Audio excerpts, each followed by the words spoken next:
So today, folks, we are in for a treat. You know how over here at Collin Realty Group, we love to highlight small business owners. And this particular family right here, Ben Hopkins and his wife, Emily, are super near and dear to our hearts. We got to help them move here in 2020, and we are so thrilled and excited to have them as part of the community. So tell us what brought you to Roanoke, what you love about Roanoke, and all the good things that we know about the Hopkins. Yeah, so we were living in Texas at the time, and we decided it was time to make a move closer to some family.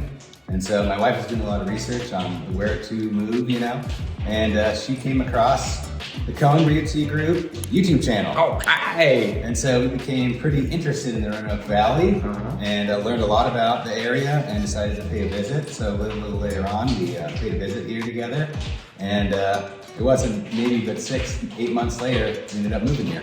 Yeah, and did you buy your house in person or did you use videos to make your choice? Well, I made a couple trips here, and then I took the data back to the wife, back to headquarters, and we had to do it that way. But, after a couple visits, we found our home. Yeah, and so you guys are close to family now, being here, and I think one of the things that drew you to the area as well was mountain biking. Is that right? Yeah, that's one of them. That was definitely one of the alluring things. Right. I love the outdoors, love mountain biking, and when my wife told me there was some of the greatest mountain biking on the East Coast, right here in Roanoke, I had to take a jump at it. See, right in your backyard, people, so don't forget that. And so now that you're here, you guys have been here for quite a while. I was just flabbergasted when I looked at the stats. I was like, it's been that long since you moved here? It's like, it seems like yesterday, but we love having you guys part of the community. What's your favorite part of being here in the Roanoke Valley?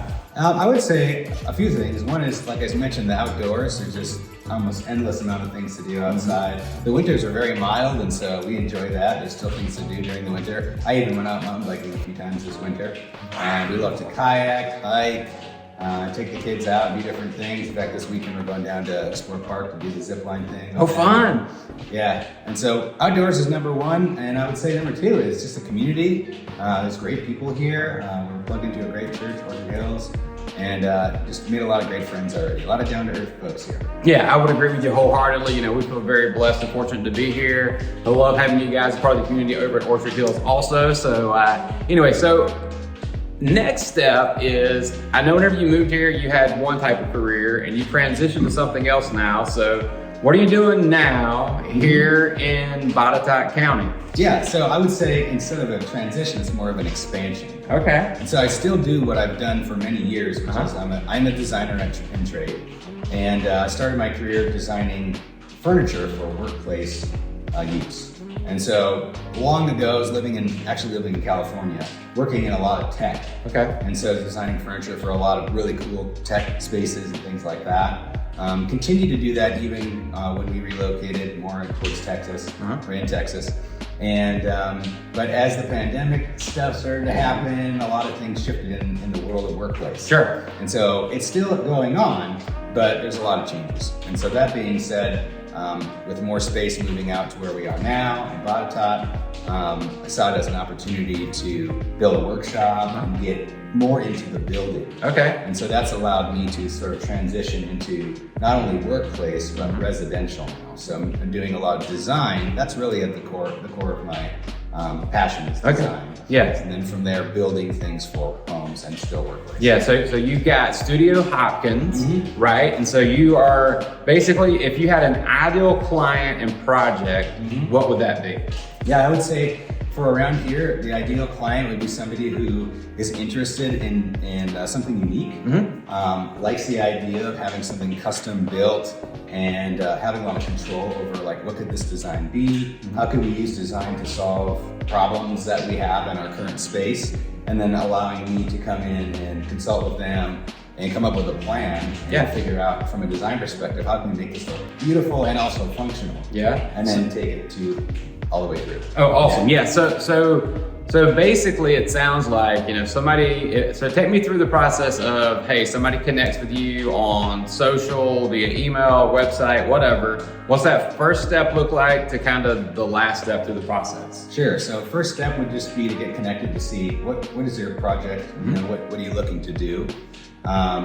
And then kind of get an idea around that. Right. And then pretty much shortly after that, we would arrange some type of site visit. So I figure out whether it's your home or another place, sit down with you and really kind of figure out what your needs are, Right. figure out what your budget is, of course, and then I take that information back and kind of start the conceptualization process. Okay. And that could be just compiling inspiration images of things that maybe that I bring to the table, or maybe the clients also say, Okay. these are things we like, these are the colors, the textures, things of that nature Right. that we're looking for. And then I could put together something like a conceptualization package that we can kind of dial in the design. Okay.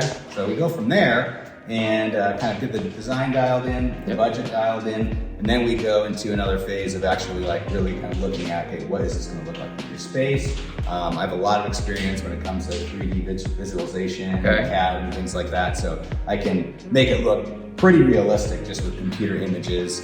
So you can really get a feel for like, this is what my space looks like now, and versus this is what it is going to look like if it falls through the project. Yeah, and so you do. I know one of the things we talked about is you're working on a kitchen project right now, and then but do you work basically renderings, like creation in any part of the house whatsoever? Yeah, pretty much. Okay. You know, depends on really what it is, and we can analyze if I'm the right fit Right, early sure. on, Okay. figure that out. But the latest projects I've been doing have been kitchen related. Okay.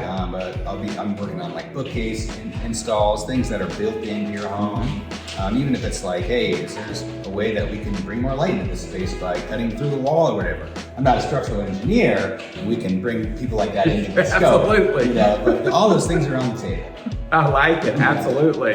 And what about, like, I just had a thought, so you've like done some stuff in office spaces and stuff. Did you like do furniture design or anything like that? Yeah, I do furniture design for residential, so anything from, you know, coffee tables, dining tables, you know, cabinetry, dressers, and things like that. Absolutely. Do bases for like couches or anything? Yeah, Probably. let's dream it up. Okay, I like Yeah. it. I like it. See, Yeah. he wants to be creative with you. That's so right. if you guys have a creative inspiration, definitely give Ben a call on that front. That's right. And one of the things I have gained a lot of expertise in working in the contract furniture industry is working with other fabricators. Sure. And so I'm not an upholsterer myself, but I know how the lingo, I know how to invite that kind of party into the mix to realize a bigger solution. Same thing with metalwork and things like that. Yeah. And so, yeah, there's a lot we could do. Okay, so we talked about like just like what I would consider like normal type of construction in regards to design, install, build, etc. for like kitchens, living rooms, dining rooms, whatever. But I think you got another piece of business that you're working on now as well, right? So can you tell us about that? Yeah, so there's a bit of a crossover. Everything I do has somewhat of an overlap. Okay. But my other business I started a little over a year ago is a 3D printing business. It's called Melt.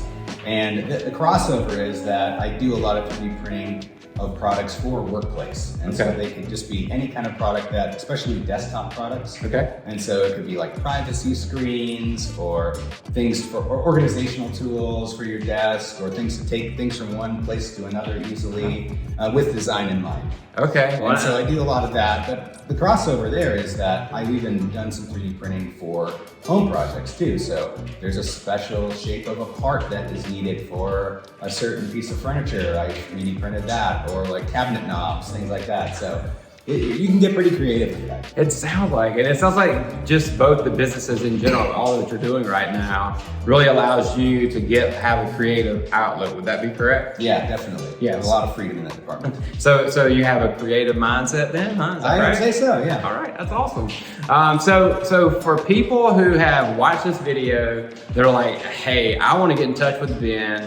Two things. One, are you offering any type of special to anybody from Collin Realty Group that says, hey, mentions us? And then secondly, how do they best get in touch with you to basically engage you in services? Yeah, okay, so we definitely could do, if you mentioned Collin Realty Group, we could do a 10% off of your project. And so that can be a decent chunk if you're doing a kitchen or something like that. Absolutely, so yeah. I'd love to work that in for you. And also, what was the second question? Like, the second question was, how do they get in touch with you? Oh, that's important. Yes. You need to know that. So best way to get in touch with me is through email, and it's ben@studiohopkins.com. Okay. Ben@studiohopkins.com. If they want to find you anywhere else on social or online, website or social as well, where would they look? Same I thing? just have Instagram. I have Studio Hopkins on Instagram, and my 3D printing page is called Melt. It's under Melt MFG, which stands for manufacturing. Okay, cool. Well, thanks so much for your time. We are honored that you are a part of our community, and we can't wait for you to help some of our folks out with some projects here in the near future. Absolutely. Thanks so much. You're welcome. Bye. Bye.